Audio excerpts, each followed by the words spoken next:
Hello everyone, welcome to my channel Chemistry Zone by Silky Agrawal. Today's topic is Principle of Heterocyclic Synthesis involving cyclization reaction, in which we will study nucleophilic electrophilic cyclization, which involve three types: intramolecular nucleophilic substitution reaction in alkane and addition reaction in alkene and alkyne, which is taken from MSc second semester chemistry heterocyclic compound. आज का जो topic है वो है principle of heterocyclic synthesis involving cyclisation reaction, जो कि heterocyclic compound MSc second semester chemistry के third chapter का है। ठीक है, जिसमें सबसे फर्स्ट जो है वो क्या है, साइक्लिजेशन रिएक्शन की हेल्प से हम कैसे हेट्रोसाइक्लिक कंपाउंड का सिंथेसिस कर सकते हैं। सिंथेसिस मतलब उसका फॉर्मेशन कर सकते हैं, जो कि फर्दर 4 टाइप्स में डिवाइडेड है। पहला है न्यूक्लियोफिलिक इलेक्ट्रोफिलिक साइक्लिजेशन, सेकेंड है रेडिकल साइक्लिजेशन, थर्ड है कार्बिन एंड नाइट्रीन साइक्लिजेशन एंड फोर्थ है इलेक्ट्रोलाइटिक रिएक्शन।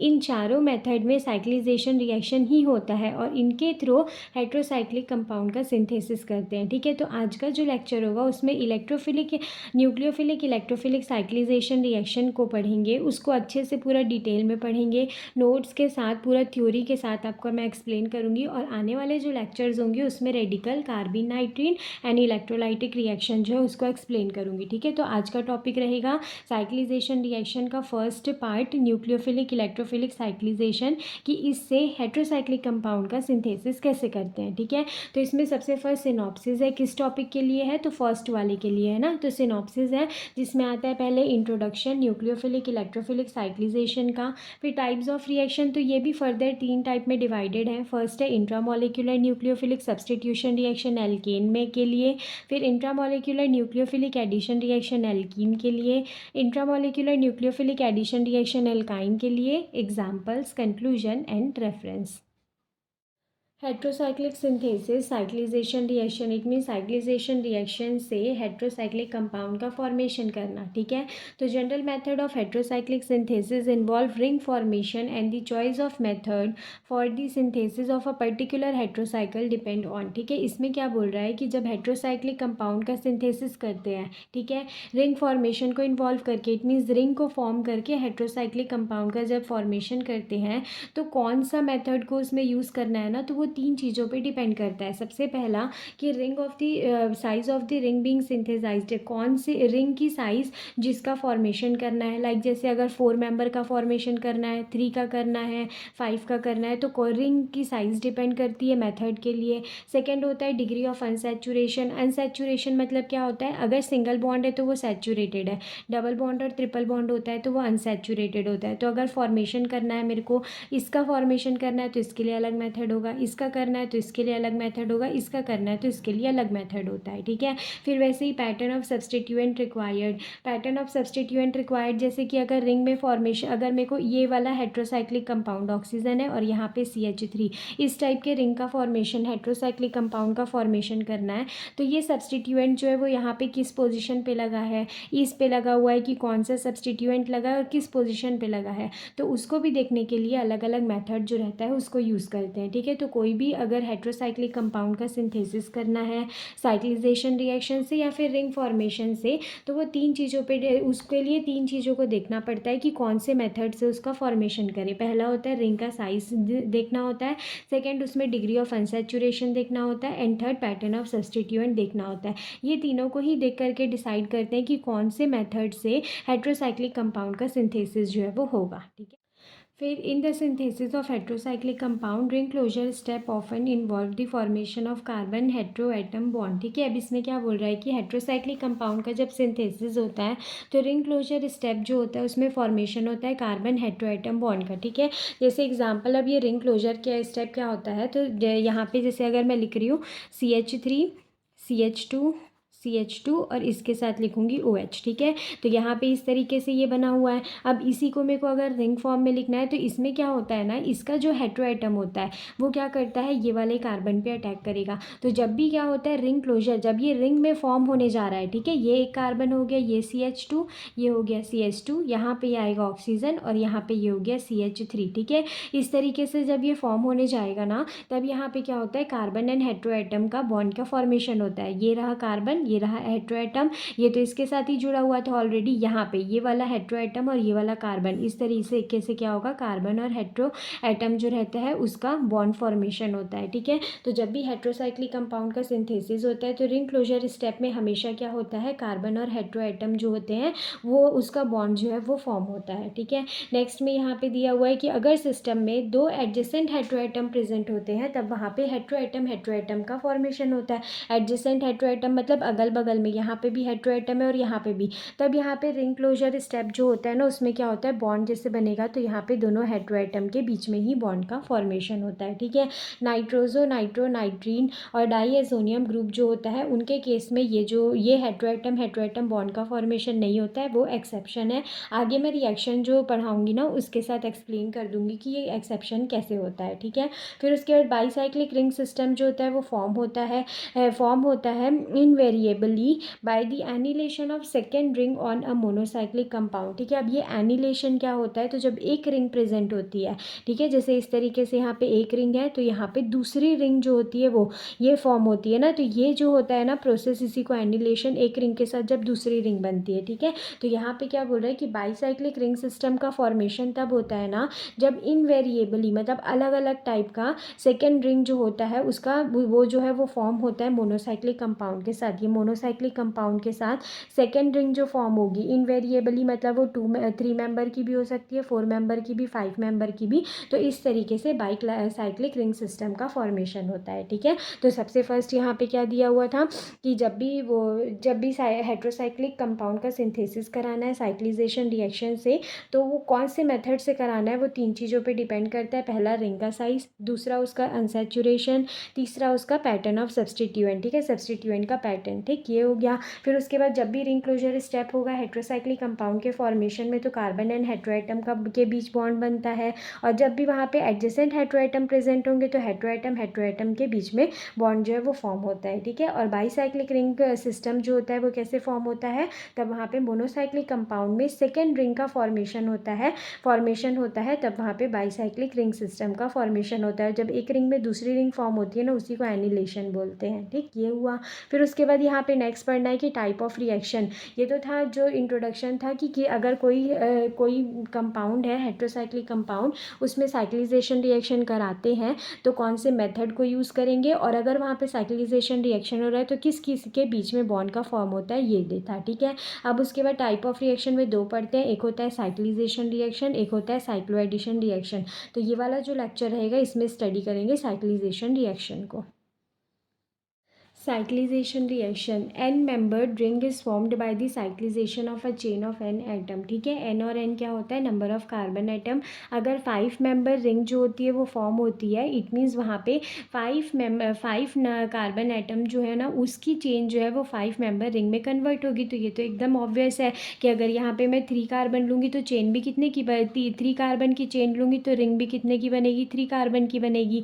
सेम वैसे ही अगर मैं 5 कार्बन की चेन लूँगी तो रिंग भी कितने बनेगी, 5 कार्बन की बनती है। ठीक है, तो साइक्लिजेशन रिएक्शन क्या होता है, जब एक लीनियर चेन जो होती है ना वो कन्वर्ट होती है साइक्लिक फॉर्म में with the help of reaction, उसको बोलते हैं साइक्लिजेशन रिएक्शन। ठीक है, जिसमें क्या होता है जितने नंबर ऑफ कार्बन आइटम जो है चेन में प्रेजेंट है उतने ही नंबर ऑफ कार्बन आइटम की रिंग का फॉर्मेशन होगा। ठीक है, जिसमें साइक्लिजेशन में सबसे पहला टॉपिक है nucleophilic electrophilic cyclisation reaction. Nucleophilic electrophilic तो मतलब थोड़ा बहुत तो आइडिया ही होगा। न्यूक्लियोफिलिक इलेक्ट्रोफिलिक क्या होता है, न्यूक्लियोफिलिक मतलब क्या होता है, जहाँ पे न्यूक्लियोफाइल के प्रेजेंस में रिएक्शन होता है। इलेक्ट्रोफिलिक क्या होता है, जहाँ पे इलेक्ट्रोफाइल के प्रेजेंस में रिएक्शन होता है। साइक्लिजेशन मतलब क्या होगा, एक लीनियर चेन से साइक्लिक में वो कन्वर्ट होगा, और ये तो होता है रिएक्शन। ठीक है, तो न्यूक्लियोफिलिक इलेक्ट्रोफिलिक साइक्लिजेशन रिएक्शन जो है इसमें सबसे पहले पढ़ते हैं intramolecular nucleophilic substitution reaction. Intramolecular मतलब क्या होता है, ये आपस में ही अंदर में, जैसे यहाँ पे कोई भी कंपाउंड ये इस तरीके से दिया हुआ है, 3 आइटम दिया हुआ है। ठीक है, तो ये 3 आइटम क्या करेंगे, आपस में ही रिंग का फॉर्मेशन कर लेंगे। ठीक है, आपस में ही रिएक्शन कर लेंगे, इसी को ही इंट्रामोलिक्यूलर, इट मीन्स बाहर से कोई भी जो का है एलिमेंट जो है वो आएगा नहीं यहाँ रिएक्शन करने के लिए, इसीलिए इसको इंट्रामोलिक्यूलर बोलते हैं। न्यूक्लियोफिलिक इसलिए बोल रहे हैं क्योंकि यहाँ पे न्यूक्लियोफाइल होगा। न्यूक्लियोफाइल मतलब जहाँ यहाँ पे क्या पढ़ रहे हैं, हेट्रोएटम। तो हेट्रोएटम क्या होता है, ऑक्सीजन नाइट्रोजन, ऑक्सीजन के पास भी लोन पेयर होता है, नाइट्रोजन के पास भी लोन पेयर। और न्यूक्लियोफाइल क्या होता है, जो कि ईजिली डोनेट कर सकता है। तो डोनेट तो कब करेगा, तब करेगा ना जब उसके पास लोन पेयर प्रेजेंट होगा या फिर उसके पास नेगेटिव चार्ज प्रेजेंट होगा। तो इसीलिए हेटेरो एटम जो होता है ना उसमें जनरली क्या करते हैं, न्यूक्लियोफिलिक को ही पढ़ा जाता है। क्यों? क्योंकि वो एक्ट करता है एज अ न्यूक्लियोफाइल। तो यही हेट्रोसाइक्लिक कंपाउंड में यही हेट्रोसाइड जब भी वो रहेगा, जैसे इस तरीके का वो है लीनियर चेन है, इसमें नाइट्रोजन या फिर ऑक्सीजन प्रेजेंट है लोन पेयर। अब यही एक्ट करेगा एज अ न्यूक्लियोफाइल और यही आपस में रिएक्शन करेंगे, उसी को बोलते हैं इंट्रामोलिकुलर न्यूक्लियोफिलिक सब्सटीट्यूशन रिएक्शन। अब सब्सटीट्यूट हो रहा है, इट मीन्स क्या होगा ना, एक के प्लेस में दूसरा सब्सटीट्यूट होता है, जिसको मैं आगे अच्छे से और एक्सप्लेन करूंगी।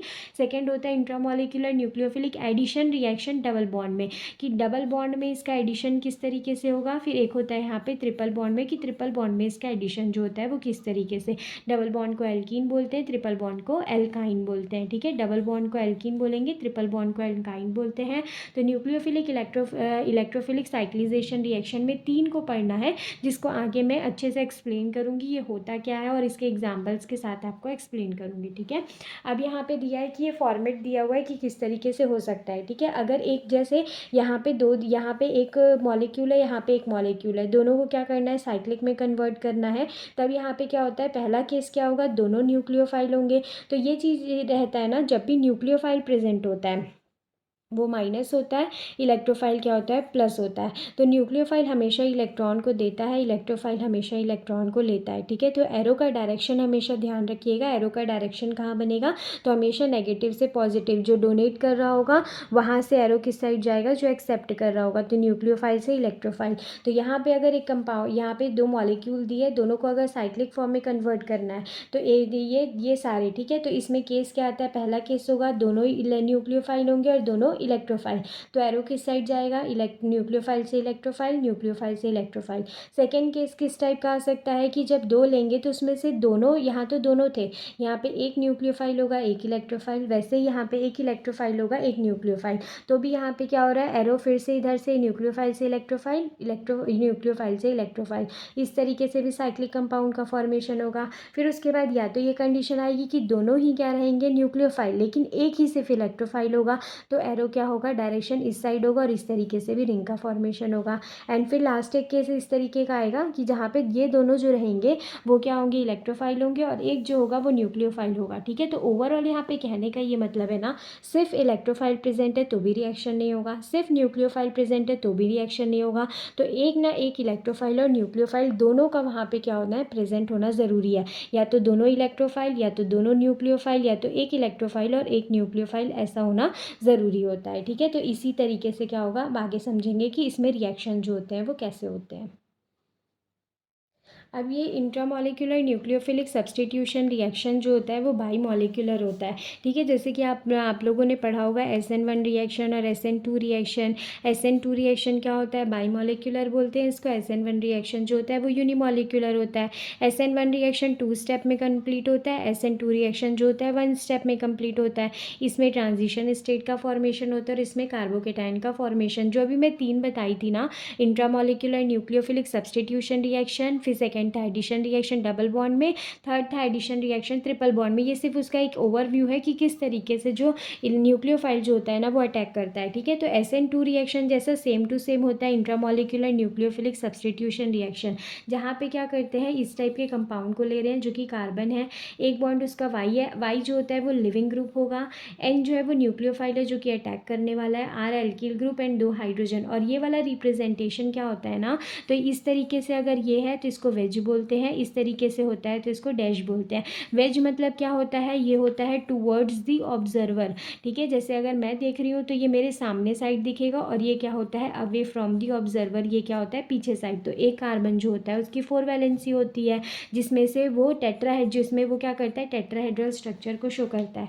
2 जो होते हैं वो प्लेन में होते हैं, एक जो होता है वो सामने साइड होता है और एक जो होता है वो पीछे साइड होता है। ठीक है, तो जो सामने साइड होता है उसको वेज से रिप्रेजेंट करते हैं और जो पीछे के साइड होता है उसको उसको डैश से रिप्रेजेंट करते हैं और ये दोनों प्लेन में, वही टेट्राहेड्रल स्ट्रक्चर बना हुआ है। अब ये न्यूक्लियोफाइल आएगा तो ये बैक साइड से अटैक करता है। क्यों बैक साइड से अटैक करता है? क्योंकि फ्रंट साइड से अगर अटैक करेगा तो यहाँ पे तो लिविंग ग्रुप प्रेजेंट है, अगर ये प्रेजेंट है, ये पूरा अगर कंप्लीट चले जाएगा तब तो यहाँ पे इसके पास स्पेस हो जाएगा तो वो अटैक कर सकता है, लेकिन ऑलरेडी जब यहाँ ग्रुप प्रेजेंट है तो वो अटैक नहीं कर सकता। तब यहाँ पे क्या होता है, ट्रांजिशन स्टेट का फॉर्मेशन होता है। जैसे ही न्यूक्लियोफाइल इससे बॉन्ड बनाता है, इधर से जो लिविंग ग्रुप है वो बॉन्ड को क्या करता है, ब्रेक करता है, ठीक है, जिसको हम लोग डॉटेड लाइन से रिप्रेजेंट करते हैं। फिर उसके बाद नेक्स्ट स्टेप में क्या होता है, लिविंग ग्रुप जो है वो बाहर निकल जाता है और इस जगह पे न्यूक्लियोफाइल ऐड हो जाता है। इसी को बोलते हैं intramolecular nucleophilic substitution reaction. Nucleophile आकर के क्या हो रहा है, वाई लिविंग ग्रुप की जगह पे सब्सटीट्यूट हो रहा है और ये रिएक्शन बाई मॉलिक्यूलर होता है। Same to same SN2 reaction जो होता है उसी के मैकेनिज्म को ये फॉलो करता है। इसमें ये एक स्टेट होता है जिस टाइम पे न्यूक्लियोफाइल कंप्लीट बॉन्ड फॉर्म नहीं किया होता है और लिविंग ग्रुप कंप्लीट बाहर नहीं निकला होता है, वो वाला स्टेट जो होता है उसको ट्रांजिशन स्टेट बोलते हैं, ठीक है। फिर उसके बाद नेक्स्ट यहाँ पे दिया intramolecular nucleophilic addition reaction alkene और एल्काइन में। तो यहाँ पे एडिशन है, यहाँ पे क्या था, सब्सटीट्यूशन। इट मीन्स एक कोई बाहर निकलेगा उसके जगह पे जाके न्यूक्लियोफाइल सब्सटीट्यूट होगा और यहाँ पे क्या है, addition reaction. It means direct यहाँ पे क्या होगा, ऐड होगा। तो ये डबल बॉन्ड है मतलब यहाँ पे एल्कीन है, ट्रिपल बॉन्ड है मतलब यहाँ पे एल्काइन है। न्यूक्लियोफाइल आकर के यहाँ पे क्या करेगा, बॉन्ड बनाएगा तो ये डबल बॉन्ड से कन्वर्ट हो जाएगा सिंगल बॉन्ड में और ये नेगेटिव चार्ज जिसके पास आ जाएगा, ठीक है। सेम वैसे ही अब यहाँ पे क्या हुआ, यहाँ पे ये ट्रिपल बॉन्ड था कन्वर्ट हो गया डबल बॉन्ड में, क्योंकि जैसे ही नाइट्रोजन यहाँ पे अटैक करेगा ये एक बॉन्ड जो है वो इस यहाँ पे नेगेटिव के फॉर्म में कन्वर्ट हो जाएगा।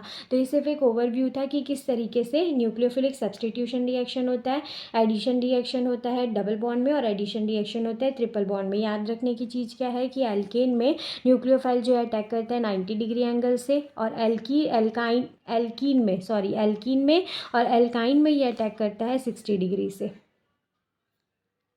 अब उसके बाद यहाँ पे कुछ टर्म्स आता है, एक होता है एंडो और एक होता है एक्सो, ठीक है। अभी यहाँ पे क्या कर रहे हैं ना, हम लोग सिर्फ समझ रहे हैं कि कैसे कैसे रिएक्शन को करवाना है, ठीक है। तो सबसे पहले मैंने यहाँ पे क्या बताया था, ओवरव्यू बताया था कि न्यूक्लियोफिलिक सब्सटीट्यूशन किस तरीके से होगा, एडिशन दोनों का एल्केन और एल्काइन में किस तरीके से होता है, ठीक है। अब उसके बाद दो चीज़ होता है, एक होता है एंडो और एक होता है एक्सो।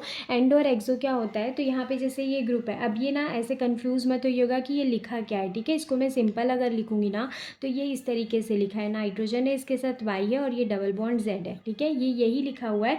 लेकिन रिएक्शन को एक्सप्लेन करने के लिए इसको इस तरीके से लिखे। अब वही चीज़ क्या पढ़े थे स्टार्टिंग में ही, जो भी न्यूक्लियोफाइल होता है वो क्या करेगा, अगर अटैक करता है, ठीक है, अगर यहाँ पे वो अटैक करेगा तो इसका डबल बॉन्ड क्या होगा, ऑब्वियस सी बात है यहाँ पे शिफ्ट होगा। सेम वही चीज़ है, ये यहाँ पे अटैक करेगा, इसका डबल बॉन्ड यहाँ पे शिफ्ट होगा। तो यहाँ पे नया वाला कंपाउंड कैसे बनेगा, तो ये नाइट्रोजन और ये Y और यहाँ पे आ जाएगा Z, ठीक है। ये इससे बॉन्ड बनाया, ये तो इससे ऑलरेडी बॉन्ड बना था और इसके ऊपर क्या आ गया, नेगेटिव आ गया, ठीक। तो क्या हुआ यहाँ पे, इस तरीके से जो फॉर्मेशन हुआ ये इस तरीके से अटैक किया। अब सेम वैसे यहाँ पे इसको ले रहे हैं, तो अब यहाँ पे क्या होगा ना, जैसे यही वाला फिर से वही चीज़ को अगर मैं लिखूँगी, N है, यहाँ पे Z है, यहाँ पे डबल बॉन्ड Y है, ठीक है, और यहाँ पे नाइट्रोजन को नेगेटिव। अब यहाँ पे नाइट्रोजन क्या करेगा ना, इस पे अटैक करेगा, Z पे अटैक करेगा और यहाँ पे ये फिर से डबल बॉन्ड जो है वो इधर शिफ्ट हो जाएगा। तो यहाँ पे नया जो बनेगा वो कैसे बनेगा, N, यहाँ पे Z और ये इस तरीके से और इस सिंगल बॉन्ड Y के साथ ये, ठीक है। तो ये दो रिएक्शन हुआ, दोनों में क्या हुआ, न्यूक्लियोफाइल जो है वो अटैक कर रहा है और डबल बॉन्ड अपनी प्लेस से शिफ्ट हो जा रहा है, ठीक है।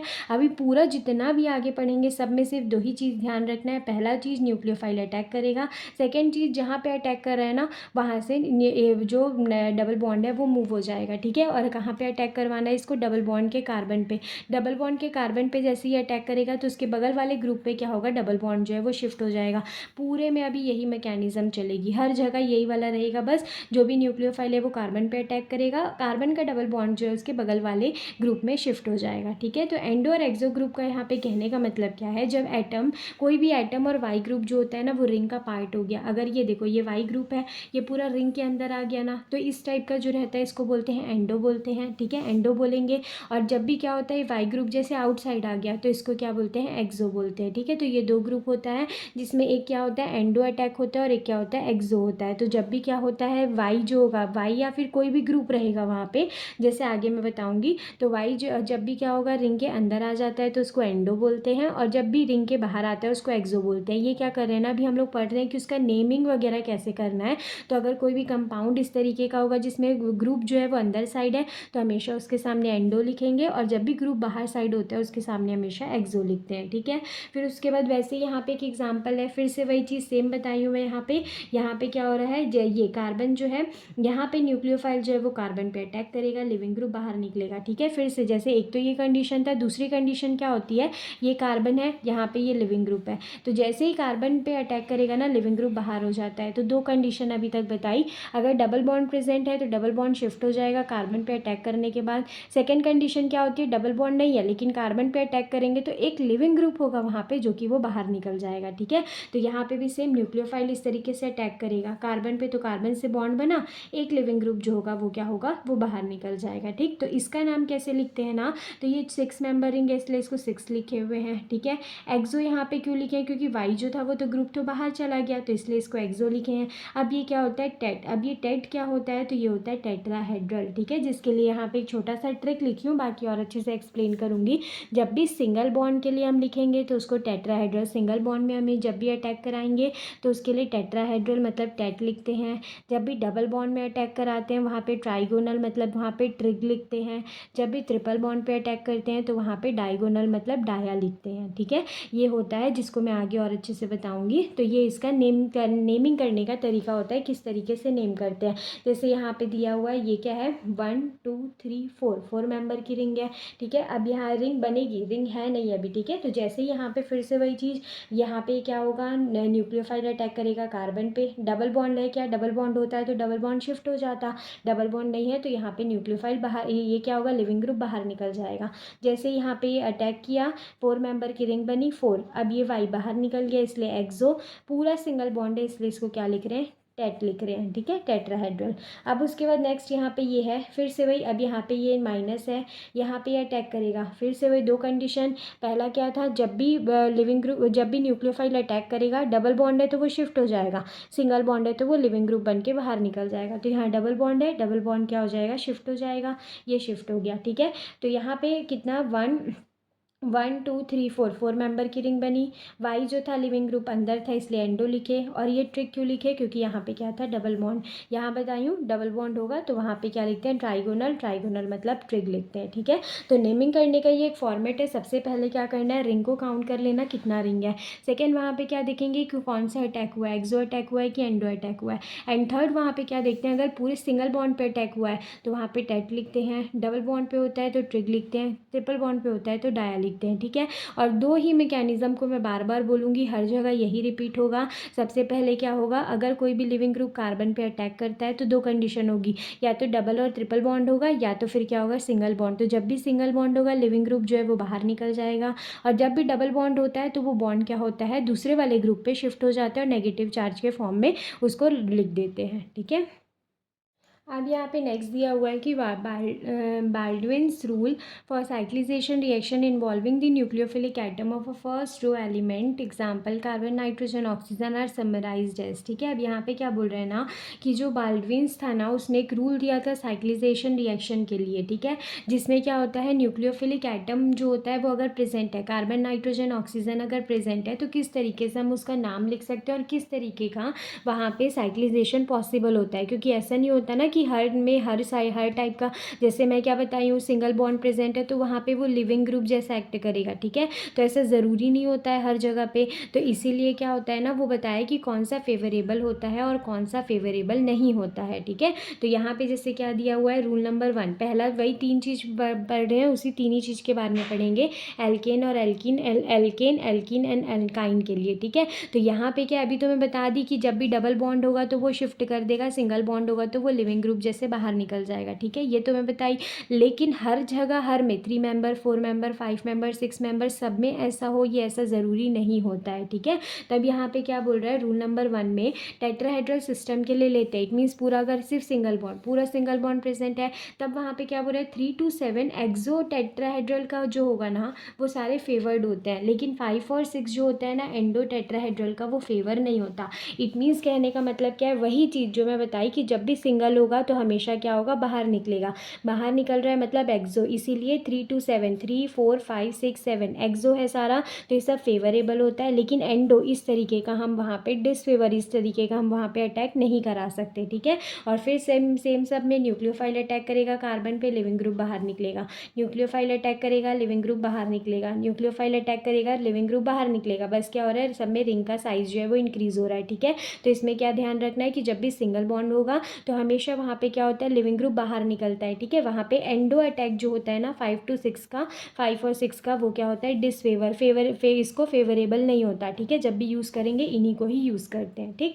फिर वैसे ही रूल नंबर 2 किसके लिए दिया है, डबल बॉन्ड के लिए दिया हुआ है। तब यहाँ पे डबल बॉन्ड क्या, डबल बॉन्ड मतलब कि ट्राइगोनल सिस्टम के लिए, तो यहाँ पे क्या होता है 3 to 7 एक्सो जो होता है वो फेवरेबल होता है, ठीक है। 3 to 5 एंडो जो होता है वो फेवरेबल नहीं होता है। वैसे ही 6 to 7 एंडो जो होता है वो फेवरेबल होता है, ठीक है। तो वही चीज़ यहाँ पे एक्सो जो है वो यहाँ पे फिर वही डबल, यहाँ पे अटैक करेगा डबल बॉन्ड ट्रांसफर होगा, अटैक करेगा डबल बॉन्ड ट्रांसफर होगा, 3 4 5 6 7 सब में सेम टू सेम केस होगा, ठीक है। लेकिन 3 में ये क्या हो रहा है, एंडो हो रहा है, तो ये फेवरेबल नहीं होता है, ये फेवरेबल नहीं होता है और ये फेवरेबल नहीं होता है, लेकिन ये दोनों क्या होता है फेवरेबल। तो ये थोड़ा सा याद करना होगा कि कौन सा फेवरेबल होता है कौन सा नहीं होता है, बाकी प्रैक्टिस करते रहोगे ना तो समझ में आएगा। बस ये ध्यान रखिए, ध्यान रखना है। फिर से बार वही चीज़ बोलूँगी, जब भी कार्बन सिंगल है अटैक करेगा तो वो लिविंग ग्रुप बाहर निकलेगा, लेकिन अगर डबल बॉन्ड है अटैक करेगा तो लिविंग ग्रुप बाहर ना निकल कर उसके ऊपर क्या होगा, ग्रुप जो है वो शिफ्ट, डबल बॉन्ड जो है वो शिफ्ट हो जाएगा। यहाँ पे थर्ड रूल नंबर 3 दिया है डायगोनल सिस्टम के लिए, जहाँ पे ट्रिपल बॉन्ड आता है।